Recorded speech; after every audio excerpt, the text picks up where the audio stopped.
Hello students, let's understand the question first. Which of the following functions defined below has a single point of continuity? आपके पास देखो यहाँ पे चार functions दिए हुए हैं fx, gx, hx and kx. अब आपको ये बताना है चारों में से कौन सा फंक्शन कॉन्टिन्यूस है.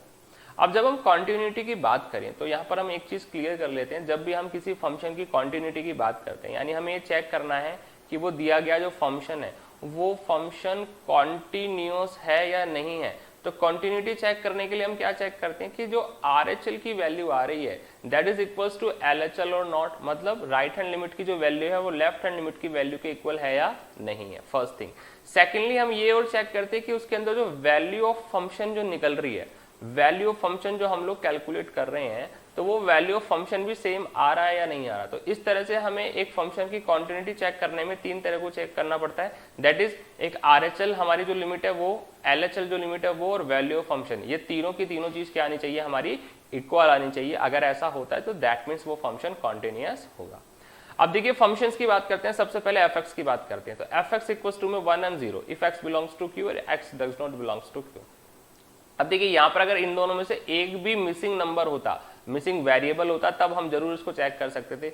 बट एक तरफ तो उसने बोला fx की जो फंक्शन की वैल्यू है वो 0 आ रही है, दूसरी तरफ ये क्या बोल रहा है 1 आ रही है. तो एक ही फंक्शन में दो अलग अलग वैल्यूज नहीं आ सकती. दैट मीन्स क्या हो गया, fx फंक्शन के अंदर RHL और LHL इक्वल नहीं है, मतलब इसके अंदर पॉइंट ऑफ कॉन्टिन्यूटी नहीं होगा. That is not possible. यानी fx के अंदर पॉइंट ऑफ कॉन्टिन्यूटी नहीं है. क्यों? क्योंकि इसके अंदर देखो एक वैल्यू इसने fx की क्या दे दी कि fx की एक वैल्यू आ रही है 0, दूसरी तरफ ये बोल रहा है fx की क्या वैल्यू है, fx की वैल्यू 1 है. तो एक फंक्शन की दो डिफरेंट वैल्यूज नहीं हो सकती. तो इसका मतलब क्या हो गया, दैट मीन्स RHL, LHL या वैल्यू ऑफ फंक्शन तीनों में से कोई ना कोई चीजें क्या है, दो डिफरेंट वैल्यूज है. इसका मतलब ये इसकी कोई भी पॉइंट ऑफ कॉन्टिन्यूटी नहीं है.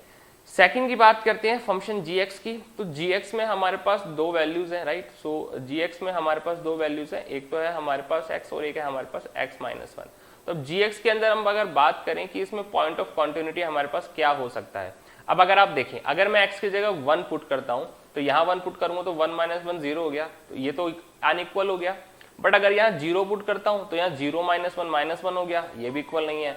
बट अगर यहाँ पे मैं 1/2 पुट करता हूँ, कितना 1/2, हाफ अगर पुट कर दिया जाए, तो अगर इसको सॉल्व किया जाए, अगर मैं यहाँ इसको सॉल्व करूं दैट इज 1 माइनस एक्स, है ना, कितना है यहाँ पे, दैट इज 1 माइनस एक्स. तो अगर यहाँ 1 माइनस एक्स में से मैं x को क्या कंसिडर किया है, मैंने हाफ कंसिडर किया है. तो अगर यहाँ पे 1 माइनस में हाफ करूंगा तो क्या मिलेगा, मुझे हाफ मिलेगा.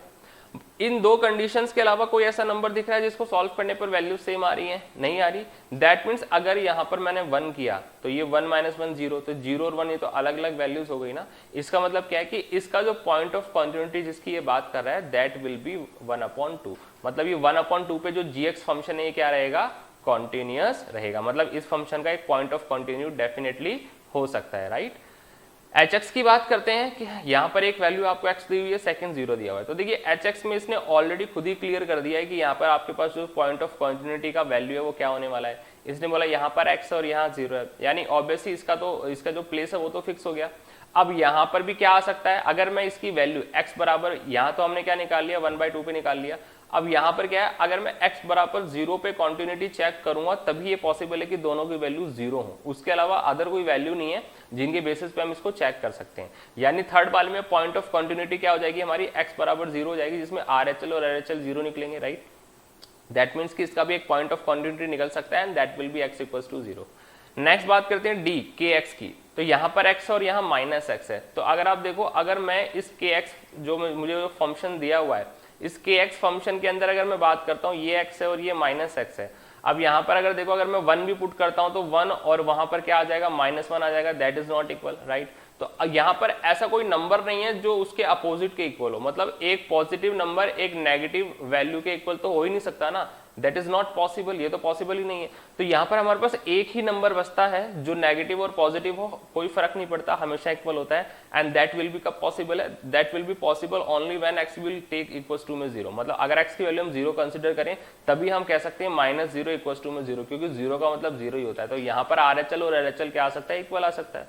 तो यहाँ पर kx के फंक्शन की मैं बात करता हूँ, तो kx में हमारे पास जो कॉन्टिन्यूटी का जो पॉइंट पूछ रहा है दैट विल बी क्या रहेगा, यहाँ पे 0 रहेगा, राइट। तो यहाँ पर हमारे पास x बराबर क्या रहेगा, 0 रहने वाला है। इसके अंदर भी हमारे पास पॉइंट ऑफ कॉन्टिन्यूटी x बराबर क्या रहने वाला है, 0 रहने वाला है। और यहाँ पर हमारे पास पॉइंट ऑफ कॉन्टिन्यूटी x बराबर कितना रहने वाला है, दैट इज 1/2।